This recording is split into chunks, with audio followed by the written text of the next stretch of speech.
Okay, look, I'm good. John is lost. No, he went down to find you. John is lost. We'll find him. And we will try to find him. I have a colonial spirit, but I have to get the hat, the bonnet, and the hat.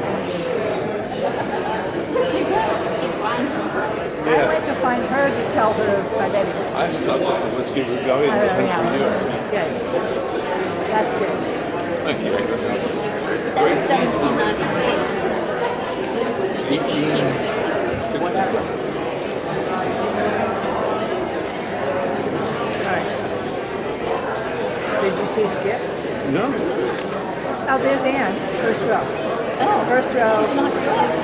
Yes, she is. She is. You just don't see her. But Debbie's next to her. They don't have a bonnet on. Well, see, I thought you had to have a bonnet. They do. To be in I don't like that. You have to.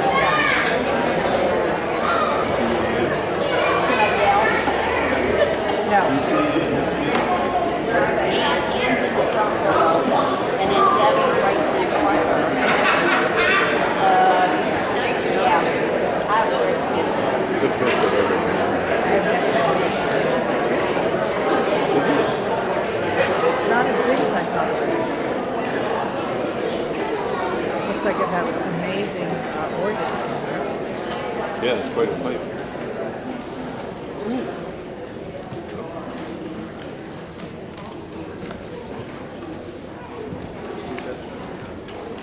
July of 1774.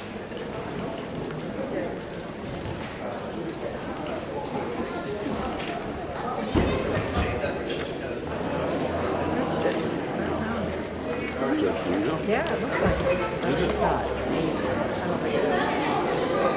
I need my super glasses. I can't see the track. It's not. No. of course I can. She can. I can see, but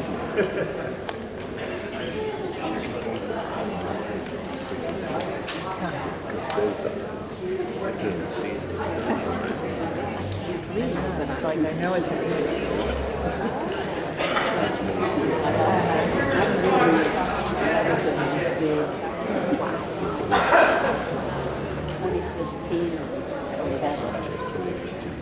wow.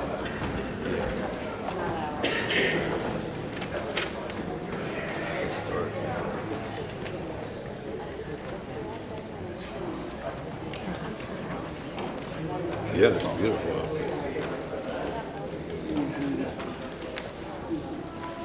She does have a bonnet. I could wear the hat. It's in style. It's cool.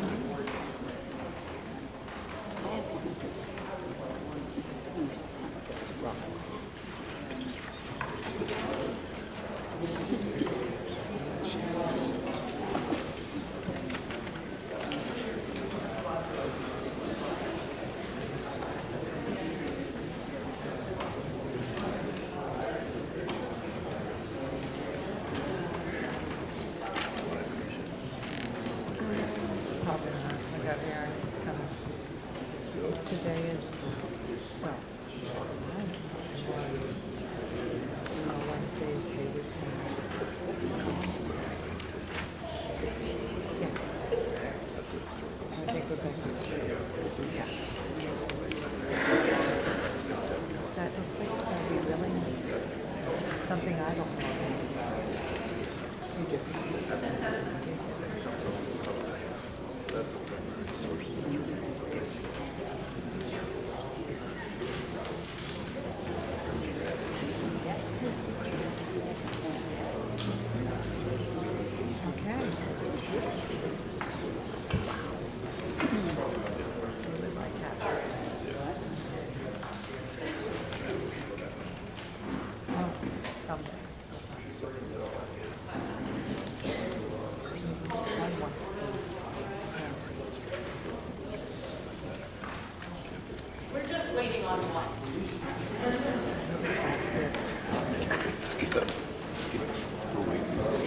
Feel free to laugh and mock when you walk through. Yeah, there it is.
Yes.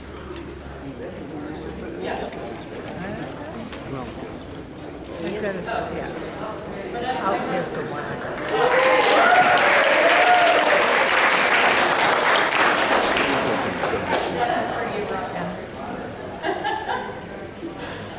All right. Thank you so much for coming this evening. My name is Courtney Coffin. I am the president of Historic Carlisle. And we would like to welcome you to the beautiful First Presbyterian Church. Many of you, I assume, are familiar with the church itself. Hopefully we will introduce you this evening to a different face of the church. A little background on Historic Carlisle. If any of you were around last summer, then you may have remembered, or may remember, the shelling of Carlisle reenactment that we did that. Well, we're reprising our reenactment duties and bringing to you slightly farther back reenactment. Tonight we'll be focusing on 1774. Historic Carlisle's primary mission is to preserve and promote Carlisle's history through various activities, programs, our Civil War plaque program, the Wayside Marker program, but more than anything else, what we like to do is to get into the community and inspire a love of history for everybody. We want to make history easily accessible and interesting from the smallest to the tallest, the oldest to the youngest, so that our love of history will continue on to help preserve Carlisle's fabulous and varied history as we know it. So if you're out and about and you're dining in one of our wonderful establishments, or you're out at a car show, or whatever you might be doing, we encourage you to have a look at our Wayside Markers, to look up. The architecture in Carlisle is fantastic. And if you do take the opportunity to just stroll around a bit, I think you'll find there are many interesting and captivating areas in Carlisle that you probably haven't noticed. First Presbyterian may be one of those. Maybe some of you are here every Sunday, and so you appreciate the beauty of this beautiful establishment. And maybe you have lost a little bit of the attention that you generally pay to the beautiful building itself while being absorbed by the scripture. So hopefully we will reinvigorate the historical attention that you're paying this evening. Historic Carlisle is a nonprofit and 501c3, and everything that we do comes by the donations of generous folks like you. We do have donation baskets in the back, so feel free to give of yourselves. We also wonderfully welcome and invite new membership. So if you are interested in Carlisle's wonderful history, then please become a member of Historic Carlisle. We'd like to get everybody in the community involved. So, that said, hopefully I didn't miss any, but if I did, I'm sure one of these fantastic gentlemen behind me will point it out later. I will set the scene for you. So, as I said, we're bringing the history back to July 12, 1774. Tensions were high in the general population of the country, most because taxation without representation was the rallying cry as we were being taxed by the crown. So, in as early as 1765, there began to be signs of disturbance in the relations of the American colonies to the mother country of Britain. The right of British Parliament to tax colonists was highly debated. As I said, no taxation without representation was the rallying cry. Despite the repeal of the Stamp Act, enlightened patriots recognized that Parliament was not backing down on their assertion of a right to tax the colonies. Boston was proved to be the boiling point. The Sons of Liberty were formed in Massachusetts, and all further import of British goods were suspended. I know, I felt the same way. The rights of the colonies were strongly asserted. In early 1770, an affray took place in Boston in which the military fired upon the people, killing several. The events of that tragic evening were reported throughout the colonies and remembered with great bitterness. By 1773, by a contrivance of the East India Company, tea was now being imported into the colonies cheaper than before it was taxed. Patriots resolved that whoever directly or indirectly aided in unloading and receiving the tea was an enemy to America. Ships were turned away in New York and Philadelphia. At Boston, the power of the government was sufficient to effect the payment of the ship's dues. The famous Boston Tea Party took place, which resulted in the port of Boston finally being closed. Like-minded people from different parts of the country perceived that the cause of Boston and Massachusetts was common to them all. An immense assembly met in Philadelphia on June 18, 1774, at which the closing of the Boston court was declared unconstitutional. A Continental Congress was pronounced expedient, and a committee was appointed for the city and county of Philadelphia to correspond with the other colonies and counties in Pennsylvania. Under this last resolution, a circular letter was sent out to all of the counties requesting them to appoint delegates in a general meeting to be held in Philadelphia on the ensuing 15th of July. Upon this letter's arrival, the influential citizens of Cumberland County united in calling a public meeting of the freeholders and freemen of the several townships in the county for the purposes of responding to the call in Philadelphia. This meeting was held July 12, 1774, in this very church, and what you are about to see is a reenactment of some of the events that may have taken place that evening.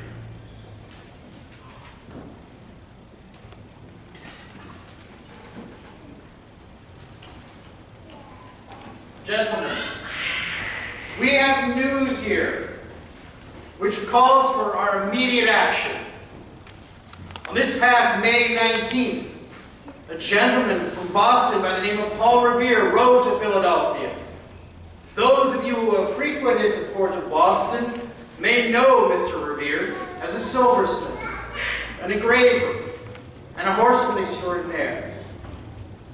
Mr. Revere's mission was to seek help from the good citizens of Philadelphia and Pennsylvania for the good people of Boston. Friends, we are witnessing disturbing events. The port of Boston has been closed, and an act has been passed by the British Parliament for the regulation of the government of Massachusetts. And this act so alters the charter of Massachusetts province as to remove the government from the hands of the people. On this past June 18th, thousands of Pennsylvanians gathered at the State House Yard in Philadelphia at a meeting presided over John Dickinson. Pursuant to resolutions adopted at that meeting, I am in receipt of a letter from the chairman of the Committee of Correspondence, Mr. Thomas Willing. As we gather here this evening, I am reminded of an appropriate quote from Quincy. When danger is added to the calamity of times, he who shall communicate his sentiments on public affairs with discerned frankness merits attention and indolence. I am in receipt, gentlemen, of a letter from a committee which formed in Philadelphia this past June 18th. I have been asked to chair this meeting for the freeholders and the freemen of the several townships of Cumberland County for the purpose of determining how we wish to respond to the request of our comrades in Philadelphia for us to appoint delegates to a general meeting to be held in Philadelphia on July 15th. In this time of public distress, when by the operations of the reversive acts of the British Parliament, the Americans are subject to the universal control of the legislature, in which we are not represented, I ask all of you freemen here this evening to communicate your sentiments on these affairs and, as Quincy suggested, maintain a decency and a frankness that will merit the attention and indulgence of our brothers in Philadelphia and of the British Parliament.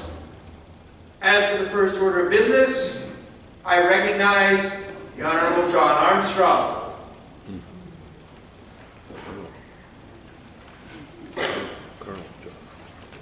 Thank you, Mr. Montgomery.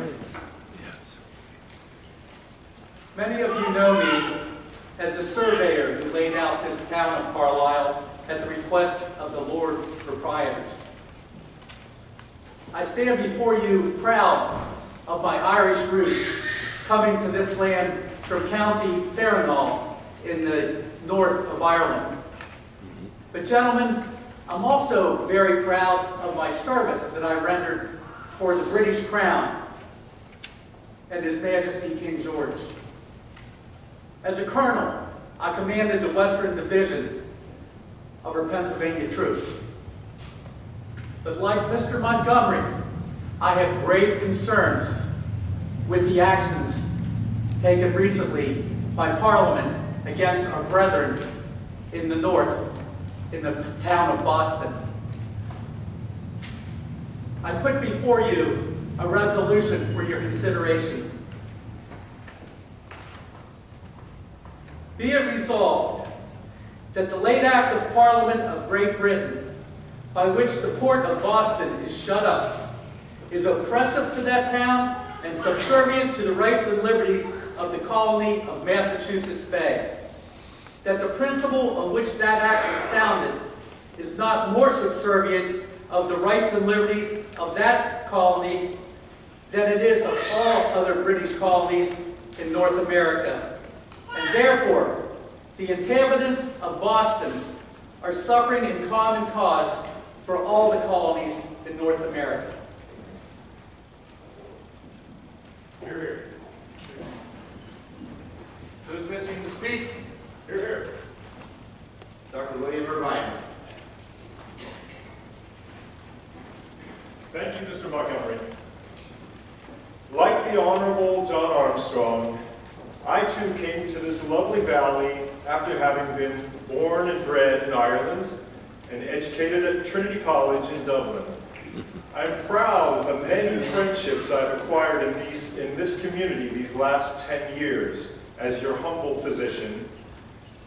And I do not dismiss the many years of service that I gave to the British Crown as a surgeon in the Royal Navy during the war against the French.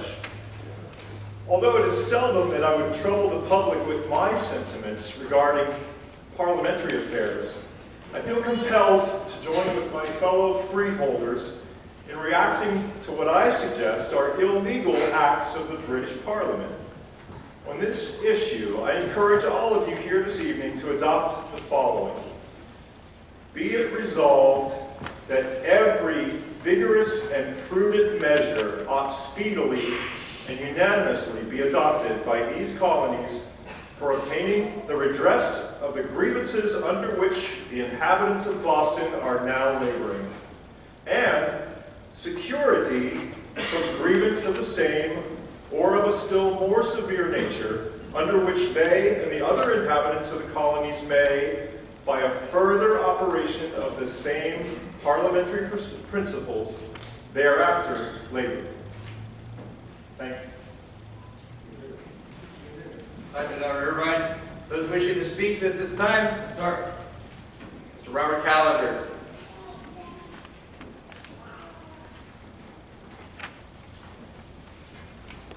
Gentlemen, although I do not profess to be quite as eloquent as Commander Armstrong or Dr. Irvine, my love for this land that we all hold dear commands me to be here this evening and add my simple sentiments to this discussion. No one doubted my allegiance to the British Crown when I suffered financial losses when the French drove my fellow Pennsylvanians out of Indian country. The wonderful experience I've enjoyed in trading with the Indians in my short life has taught me that there is power in unity. I suggest that we will never draw the attention of the British Parliament unless all the colonies unite as one force. Therefore, I urge you here this evening to adopt the following. That it be resolved that a Congress of Deputies of all of the colonies will be the one proper method for obtaining a redress of grievances. Thank you. Thank you, Mr. Callender. Any other gentlemen wishing to speak? Yes. Mr. Edmund Blaine.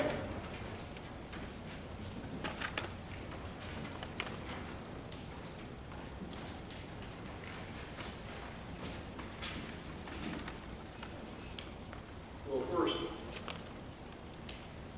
I must admit that I will be speaking to my wife seamstress because it seems that she has measured my coat to use the less material possible.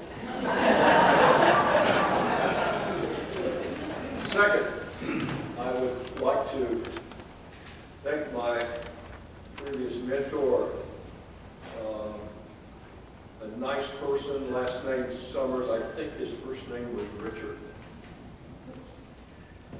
And he told me to never go anywhere without my glasses.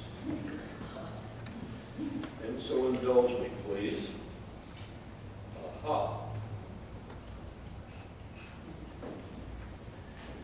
My fellow free men, it is only fitting that I follow my good friend, Robert Callender.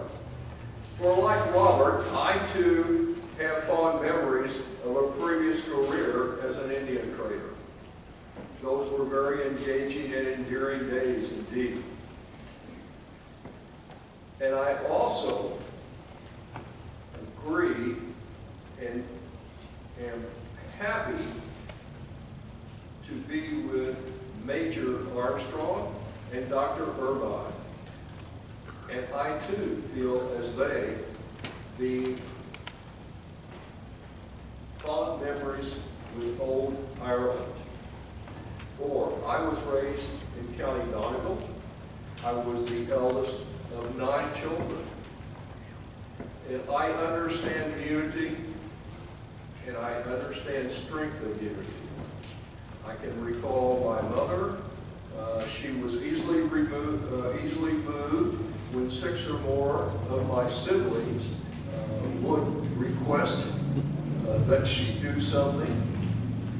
On the other hand, my father, not so always. He was a man who was of fixed opinions and somewhat strict. We are here tonight to address a most somber situation. For these are trying times for the British Parliament. It appears that Parliament does not necessarily listen to us. They are not inclined to favorably view our situation and come to our assistance. And so unity of purpose and strength of unity does not necessarily work with our Parliament. We must be able to act upon our words. We must enforce the strength of our words. And that means we must move to action. And so I have penned a resolution to put forth to you for your consideration this evening. I shall read it to be precise, which is critical. And so, be it resolved that the same redress of grievances will, in the option of this meeting, be promoted by an agreement of all the colonies not to import any merchandise from or export any merchandise to Great Britain, Ireland, or the West Indies, nor to use any such merchandise so imported, not tea imported from any place whatever, until these purposes shall be obtained, that the inhabitants of this country will join in any restriction of that agreement which the General Congress may think it necessary for the colonies to confine themselves to. I urge you to consider this evening. Thank you.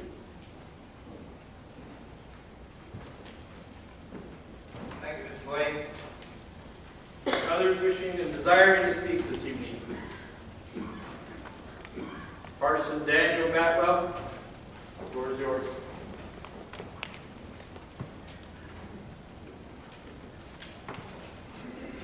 Gentlemen, we all know each other, and I join in extending sympathy to our brethren in Boston.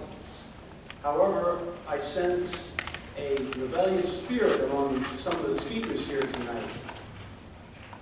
And although I am proud that we express the authority as free men to place our opinions before this body, I must caution that rebellious talk is unnecessary and should be deemed out of order in this session.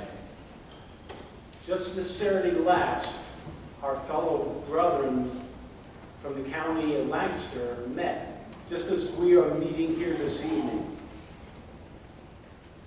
And although they rightly criticized what they felt to be inappropriate acts of the British Parliament, they did so in mellow tones that did not in any way allow for a question of their allegiance to the British Crown. On this issue, I urge you to consider the following. Be it resolved that we do fiercely profess and declare that His Most Gracious Majesty, King George III, is our rightful and lawful sovereign, and that we will at all times support and defend him to the utmost of our ability and power, with our lives and fortunes against his enemies. Thank you. Thank you, Martin Badwell. Those still desiring to speak this evening? Sir. Mr. William Thompson, the floor is yours.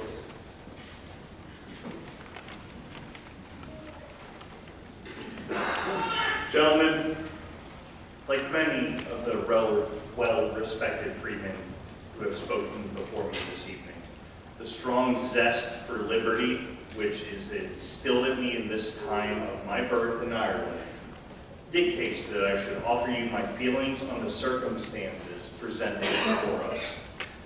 No one doubted my allegiance to the British Crown in my service for the King in the war with France.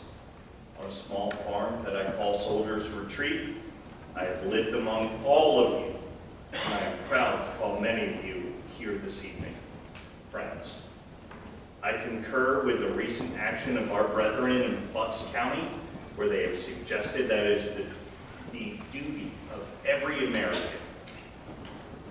when oppressed by measures, to use every lawful endeavor to obtain relief. However, in our haste to take action, we must not forget the poor of Boston who suffer under oppression of the British Port Bill. In addition to our opening our mouths, we must open our hearts and our coffers in support of our New England brethren. I respectfully urge you to adopt the following. Be it resolved that the inhabitants of this county will contribute to the relief of their suffering brethren in Boston at any time when they shall receive intimation that such relief will be most reasonable. Thank you. Thank you, Mr. Thompson. Any others remaining to speak yet? Mr. Wilson, you have the floor.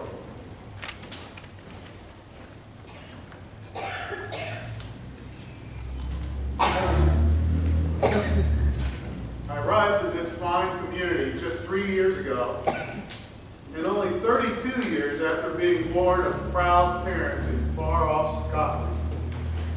As many of you know, the fine education I received at the College of Philadelphia and in the study of law under John Dickinson taught me the power of the written word.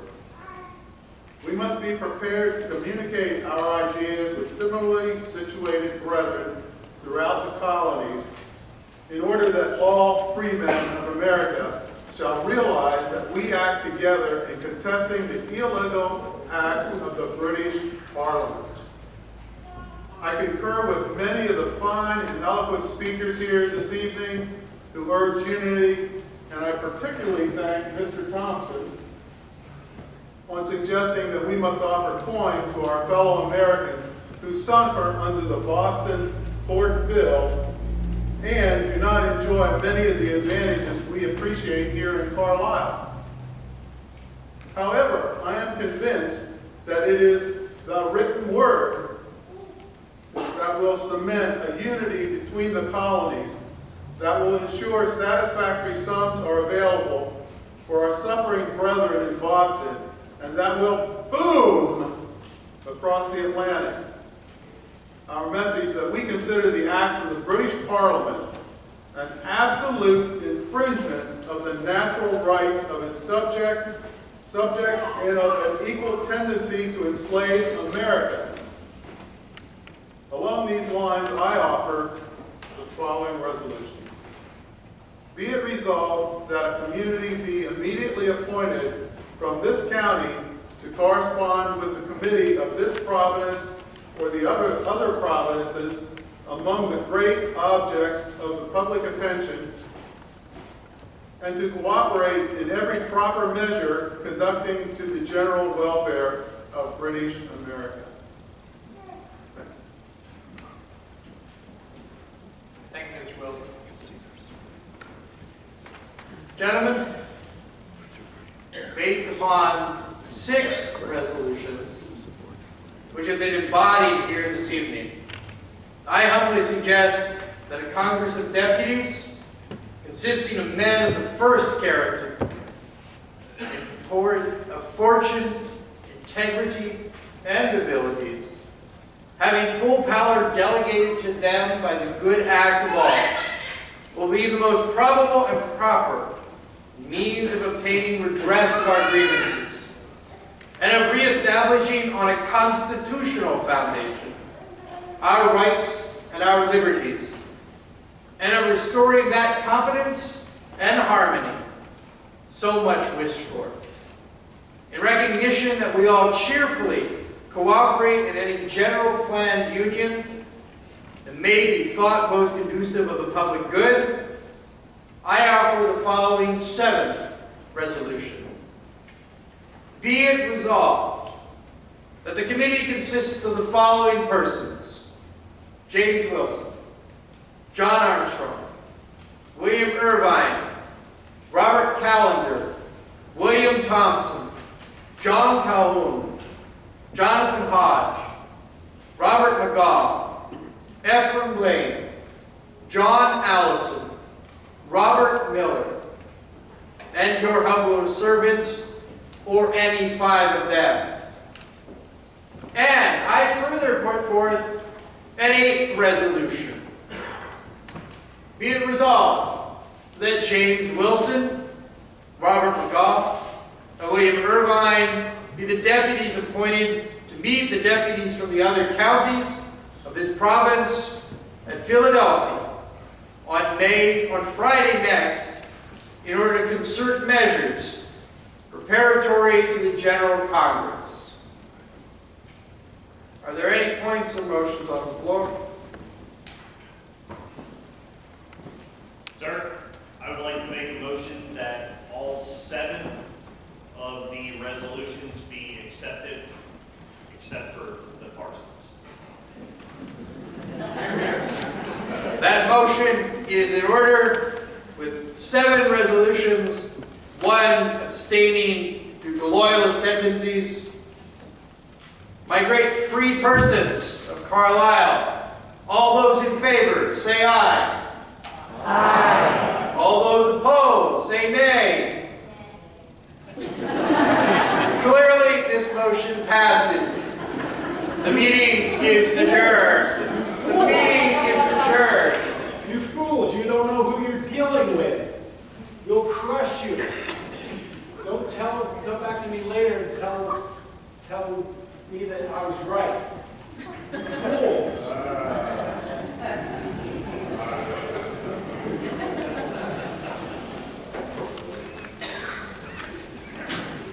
So that's it.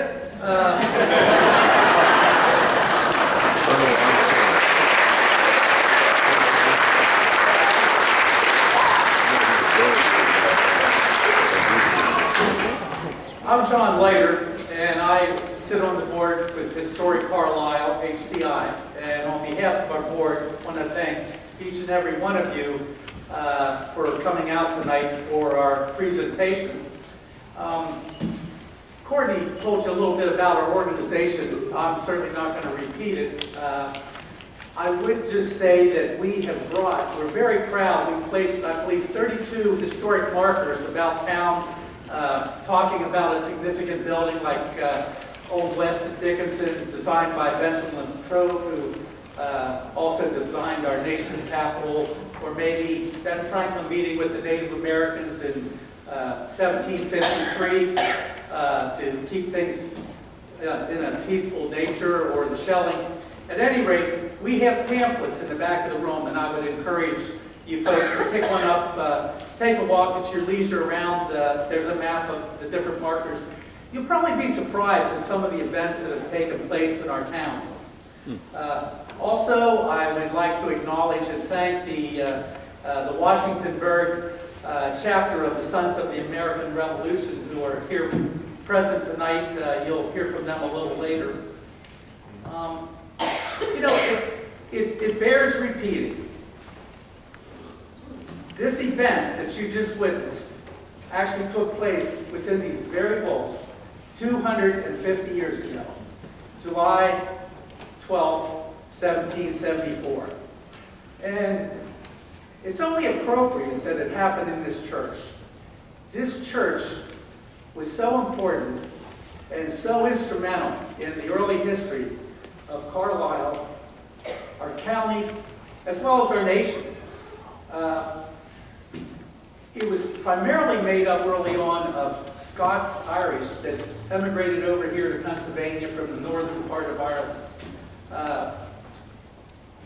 Out of the characters you saw here tonight, 5 of them, John Montgomery, Robert Callender, John Armstrong, Dr. William Irvine, and Ephraim Blaine, and William Thompson, Colonel William Thompson, all belonged to this church.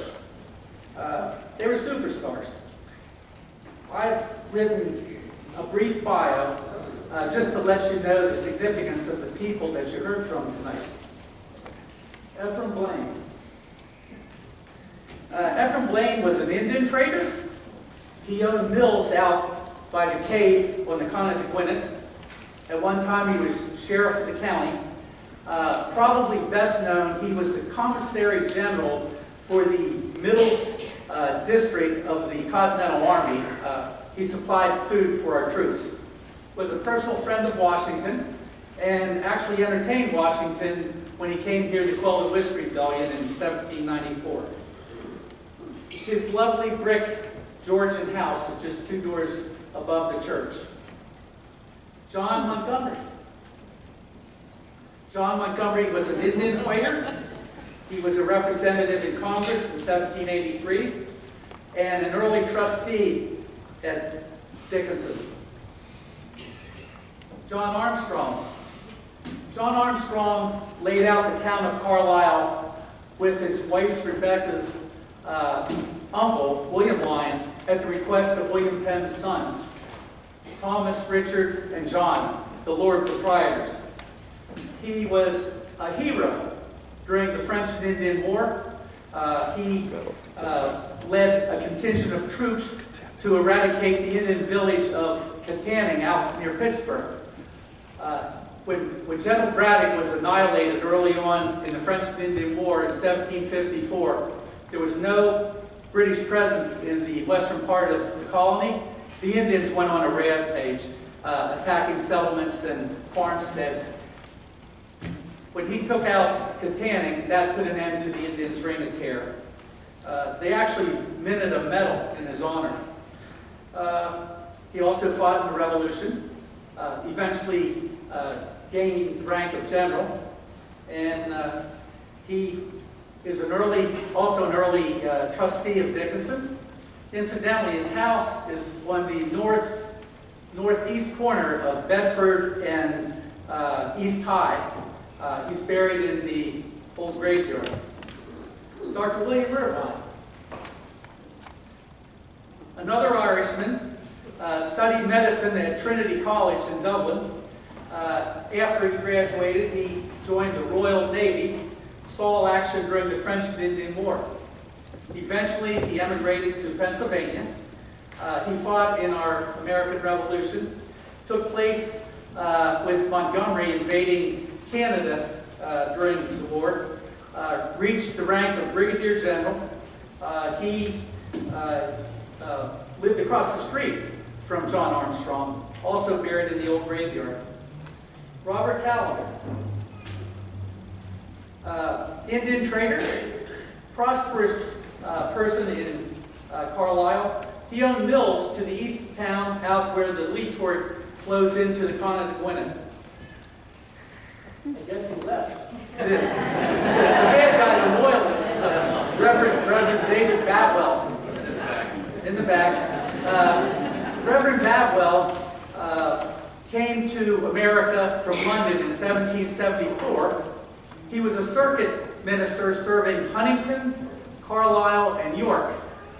He was the rector for St. John Episcopal across the way, was known for his loyalty to Great Britain and his fiery sermons in support of Great Britain, to the point that his church was actually closed down in 1776. He subsequently moved to York, but eventually he was arrested, being suspected of plotting to destroy powder supplies in York and Lancaster. William Thompson, soldier, the first colonel in the Continental Army. When the war started, Washington asked for 10 rifle battalions to be created. William Thompson raised the 1st Battalion of Pennsylvania Riflemen. Shortly after Lexington and Concord, his unit marched to Boston to support Washington, one of the first American units to see action during the Revolutionary War. His home still stands. If you go out 641, about 4 miles, it's along the Connequen Creek, up on a bluff. Soldiers retreat. And finally, James Wilson, probably our most noted 18th century citizen.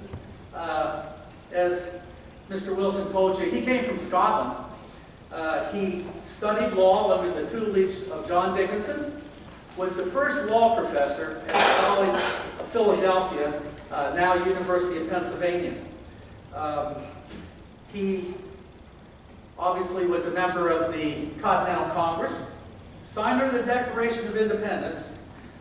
He was a Federalist. He believed in a strong federal government, was appointed Associate Justice of the Supreme Court, and was instrumental in helping create our Constitution. He's one of 6 people, founding fathers, to sign not only the Constitution, but our Declaration of Independence. Incidentally, 3 of those signers are Pennsylvanians: Benjamin Franklin, Robert Morris, who was a financier of the Revolution, and James Wilson. That's about all I have. At this point, I'm going to introduce the current pastor here at First Presbyterian, Dr. Tony Lorenz.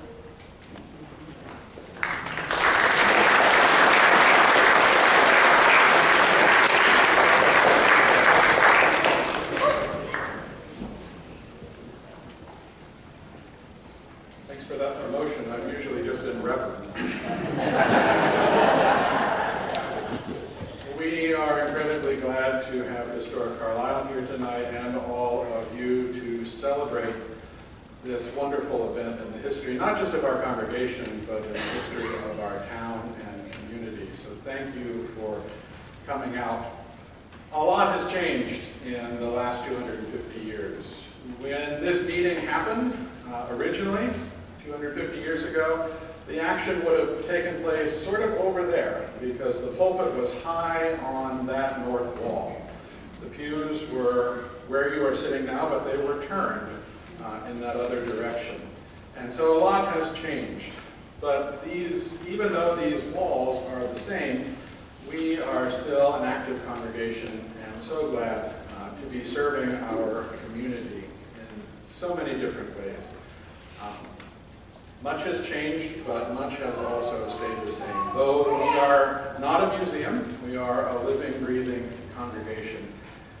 There are a few announcements that I have. After we finish tonight, we invite you to head out the front doors of the church. There will be a reception on the lawn, authentic colonial lemonade and cookies.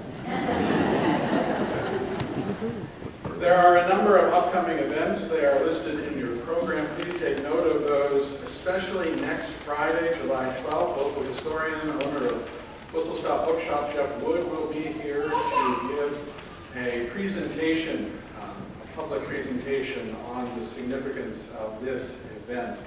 There will also be an authentic colonial worship service on Sunday, July 14th. That means no organ music. There will be about an hour and 15-minute sermon. I'm just kidding. Contrary to what the paper said, we are keeping the air conditioner on. That has definitely been decided. If you are interested in the history of this congregation, which dates from 1734, there's a typo on the front of this bulletin. The congregation was founded in 1734 at Meetinghouse Springs. The historic cemetery is still there today. You can go and see it. It's a beautiful, lovely spot. If you are interested in more history, there are a couple of books that are available in the back for purchase. If These Stones Could Speak is a pictorial history from the 275th anniversary in 2009, and the Meeting House on the Square is from the 250th anniversary and an update from the 200th anniversary. There are copies in the back for you if you would like to purchase those. Again, thank you all for coming. This event has been recorded and will be made available on our church website if you're interested in seeing it again, or if you're interested in seeing yourself on YouTube. I realize that might be difficult for some of you to realize YouTube. What is this internet? Thank you, and welcome to First Presbyterian.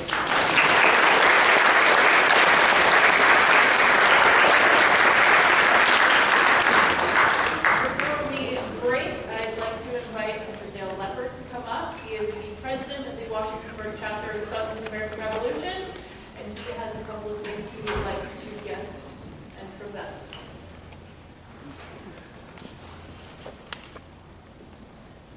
Would you like to present down there, or do you want to grandly come upstairs? Down here. All right. First, I'd like to thank everybody for attending this historic event.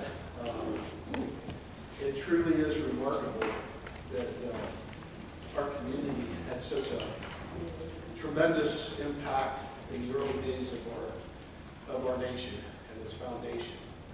They were at the forefront.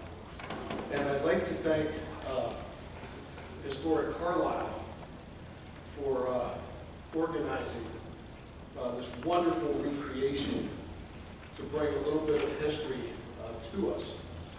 And I'd like to ask Mark to please come down.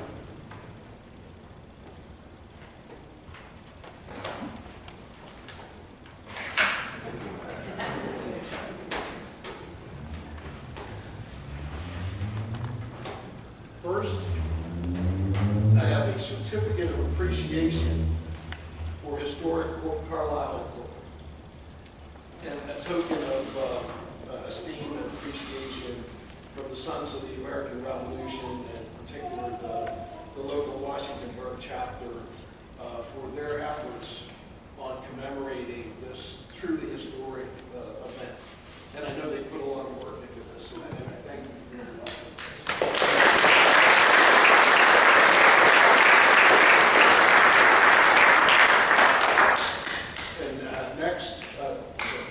Next, I have a personal presentation. Courtney is the president of Historic Carlisle, and I had the privilege to work with her with the Sons of Union Veterans for the anniversary, the 160th anniversary of the historic shelling of Carlisle. And so for her personally, and knowing that she is also a daughter of the American Revolution, meaning she has at least one ancestor who served as a patriot of the foundation of our nation. I'd like to present her with the Sons of the American Revolution Bronze Henry Knox Achievement Medal.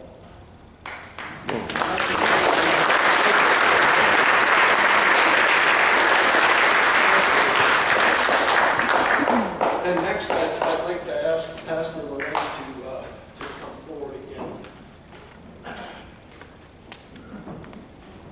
We'll also ask Dr. Irvine, who is portrayed by current clerk of session, Charlie Thompson.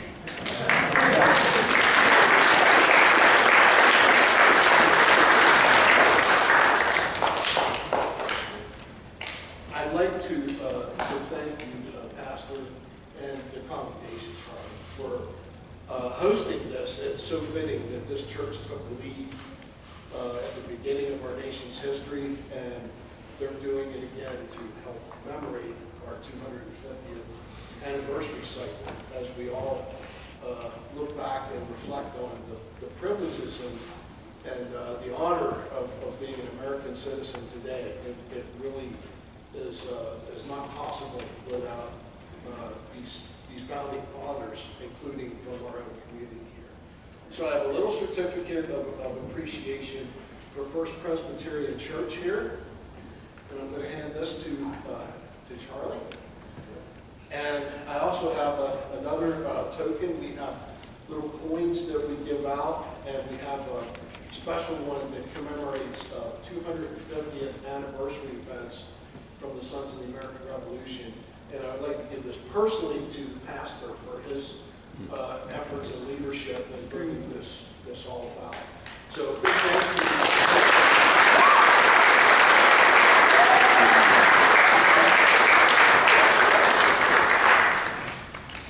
Oh, and next I would like to ask some of our members to join me with a wreath which we've had prepared that's dedicated to this event.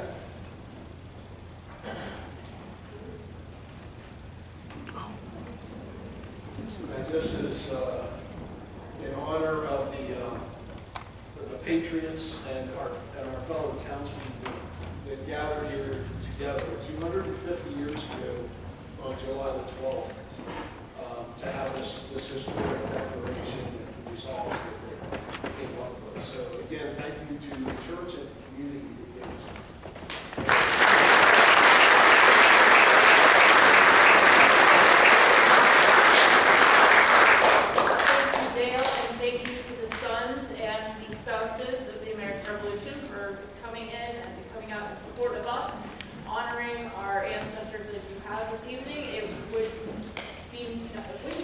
Without the efforts of organizations like Historic Carlisle, the Sons of the American Revolution, the Daughters of the American Revolution, and other nonprofit organizations like those. We hope you have found some interesting things to dive deeper into in your research. We hope we've made you excited about history. We hope we've opened your eyes and enlightened you. And the now immortal words of John Leiter, that's it.